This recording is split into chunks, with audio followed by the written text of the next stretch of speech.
Are you burdened with having to shoot new content over and over and over on a weekly basis? Today, I'm going to show you how we shoot a month's worth of content for our clients in one day. I'm Easton Bennett, and I run a video production company that's helped over 100 clients successfully grow their businesses through targeted video marketing. There's one simple way that we are creating this much content for our clients, and it's simple. We batch everything. So what does this really mean? We're going to get into the details, but basically we take one day to shoot all of our projects, one day to edit all of the projects, and then when the month begins, our clients have a folder with all of that content ready for them to be posting it on their socials and all of their marketing channels once the month starts. Step one in the process is the formulation of ideas. And really this comes down to what types of videos are you going to be shooting? What types of content are you going to be creating? There's two main pieces of content that you can tackle, and that is short form and long form content. So let's talk about short term first. The main question I get from a lot of people is, how do you come up with ideas for short form content? Well, there's one little hack, one little tip, one little trick that we like to use, and that is simply using Google.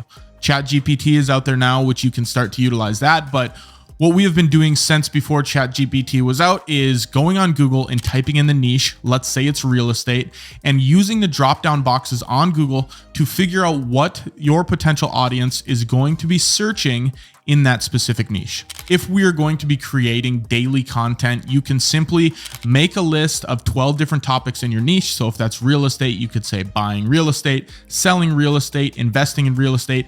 Make a list of 12 different topics and then use those drop-down boxes on Google to get 30 different questions, and then formulate a piece of content on each drop-down box. And then boom, you have a piece of content for every single day of the year. So once we have the idea, what do we actually put together so we're ready to shoot? What we like to put together for our clients with the short form content is the hook and the call to action. Really, all we need is a hook to draw people in the first 3 to 5 seconds, and then a call to action at the end. We don't want our clients to put too much work into the actual body of the content, maybe a few bullet points here and there, but we want it to seem natural. We want it to feel real, and we don't want it to seem super mechanical with how they're delivering this content.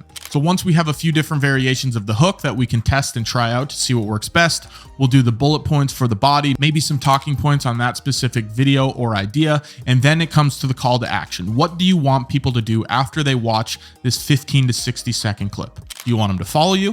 Do you want them to leave a comment? Do you want them to like?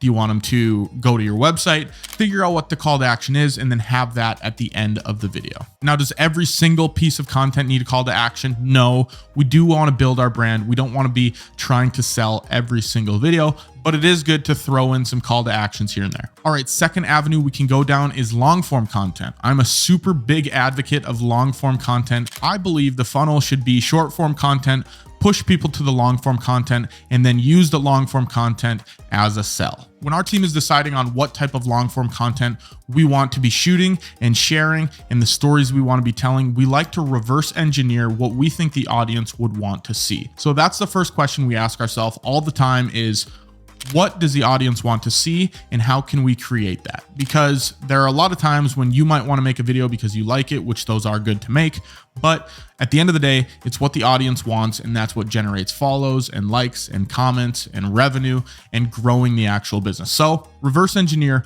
what does your audience want to see? What can they gain value from? And then create that piece of content. Let's use real estate again as an example, since that's what we use for the short form content. But what might your audience want to see? How to choose a real estate agent, the best thing to look for in a real estate agent, how to buy a house, how to sell a house. Those are valuable pieces of content that is going to grow your brand and position you as the expert in real estate, compared to creating a piece of content that you might like, but the audience doesn't really gain any value from it. Yeah, it feels good to make yourself, but really you want to have the audience gaining some sort of value from this piece of content that you are creating. Again, another example we could use, maybe it's a corporate company where you are creating internal sales videos and talking about how your team works. The public audience is going to care less about how you guys work internally with your sales process than the actual salespeople that are working on the floor, making these calls, making these sales on the day-to-day. So again, to hammer home the point, reverse engineer, what does your audience want to see? And really that goes with any piece of content. It's not just long form content. If we're creating these long form content pieces for YouTube, we do use TubeBuddy, which allows us to optimize our videos for keywords, SEO, titles, tags, all of the above to really optimize these YouTube videos and gain as much attention as we can for our clients. For the short form content, we didn't go super into the nitty gritty for the pre-production.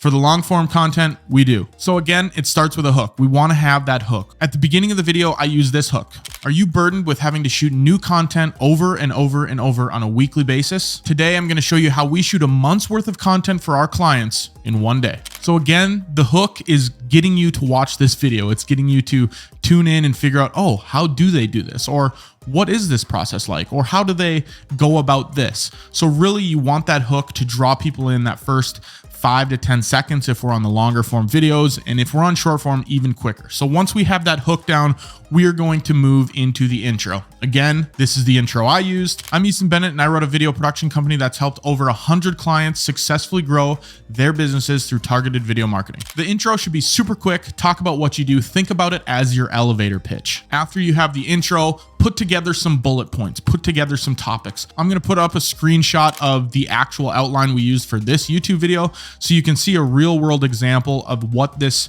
workflow and what this document looks like. Once you have your bullet points down, a few things you want to talk about, feel free to go in depth on a couple points you don't want to miss, a couple pieces of info that you want to write down so you can look down at your notes and make sure you cover that information. After you've touched on the meat and potatoes of what your video is actually about, feel free to throw in your call to action. You guys will hear my call to action at the end of this video. But again, what do you want your audience to do? Do you want them to go to your website? Do you want them to subscribe to your YouTube channel? Do you want them to leave a comment? Whatever that call to action is, remind people. I know it might get tedious and annoying and you think people are getting annoyed, but if you don't remind people, they'll simply forget, and people don't get annoyed with call to action. So feel free to add that call to action on the end of your long form videos, because if you don't have one, people aren't going to know what to do. They almost need to be spoon fed and walked through the process. After you say your call to action, feel free to say your outro. At the end of these YouTube videos, I like to say, if you like video production, you'll see 2 more videos over here that you can check out. If you're not on YouTube and you still want to add your outro, maybe it's thank you guys for watching.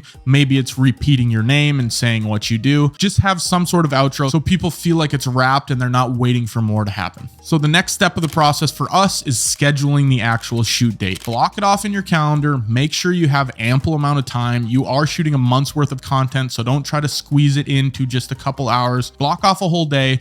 Allow yourself to actually put effort into this content, and you are going to thank yourself tenfold once you're actually out there and posting this content. Another little tip we like to tell our clients, it's awesome if we can have multiple different locations when we are shooting this content. So if we're creating 20 pieces of content in one day, we aren't shooting every single thing with the same backdrop at the same desk at the same table. There are multiple different locations and sets that we can shoot into, so it looks like this content is evolving at all times and that you are shooting it on a week-to-week basis, rather than, hey, they shot all this stuff in one day and now they're kind of just spitting it up and throwing it on our timeline. So having multiple different locations really does help, but it's not a necessity. The biggest tip I'll add is when dealing with clients, we make sure to mention to bring a change of outfits. Even worse than having the same exact backdrop every single video is having the same exact outfit. If you're one of those people that maybe wears a black t-shirt or a white t-shirt every day, awesome, that's not crazy. But if you're a real estate agent, again, to stick with the same example, if you're wearing the same button-down shirt in every single video, it's going to start to feel like it's the same piece of content, like you did batch shoot it, and we're trying to avoid that. So those are a couple tips to keep in mind. Obviously, during the shoot day, go ahead, go through all your pre-production,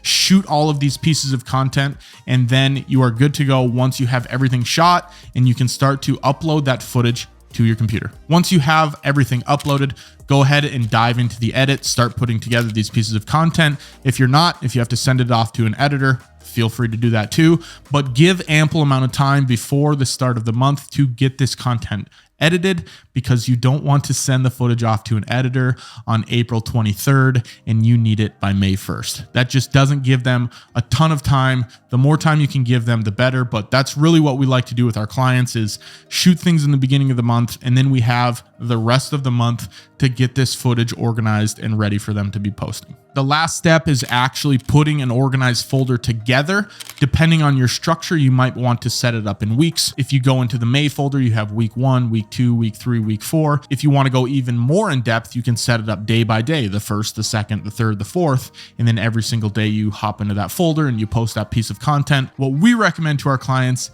is start using the scheduling tools on all of these different platforms: LinkedIn, Instagram, Facebook, all of these different places you can schedule your content. So go one step further, take a couple hours out of your day, schedule all of these pieces of content for the month, and you don't have to worry about any content until it comes to do the pre-production for the next month. That's all I got for you guys. If you enjoyed this video and you want to see how our production company can help you get your business up and off the ground and running with video content, feel free to shoot me a message on Instagram at EastonBennett2, or go to BennettCreativeMedia.com and fill out the form, and we will get back to you the same day. Here's that outro I'm talking about. If you aren't quite satisfied and you want to watch a couple more video production videos, these two over here might satisfy your needs. Again, thank you so much for watching this video, and we'll see you in the next one.